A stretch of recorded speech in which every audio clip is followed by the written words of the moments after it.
ಎಲ್ಲ ವಿದ್ಯಾರ್ಥಿಗಳಿಗೆ ಗಣರಾಜ್ಯೋತ್ಸವದ ಹಾರ್ದಿಕ ಶುಭಾಶಯಗಳು.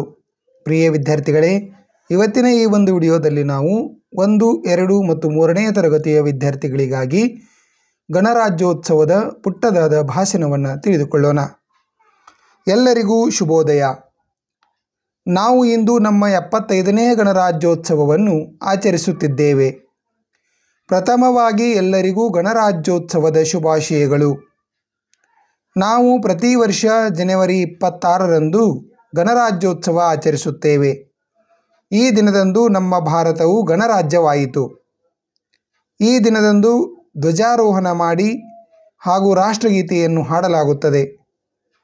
ನಾವು ಇಂದು ಗಣರಾಜ್ಯೋತ್ಸವವನ್ನು ಅತ್ಯಂತ ಸಂತೋಷ ಮತ್ತು ಸಂಭ್ರಮದಿಂದ ಆಚರಿಸುತ್ತಿದ್ದೇವೆ ಎಂದು ತಿಳಿಸುತ್ತಾ ಮತ್ತೊಮ್ಮೆ ತಮ್ಮೆಲ್ಲರಿಗೂ ಗಣರಾಜ್ಯೋತ್ಸವದ ಹಾರ್ದಿಕ ಶುಭಾಶಯಗಳು. ಜೈ ಹಿಂದ್, ಜೈ ಭಾರತ್.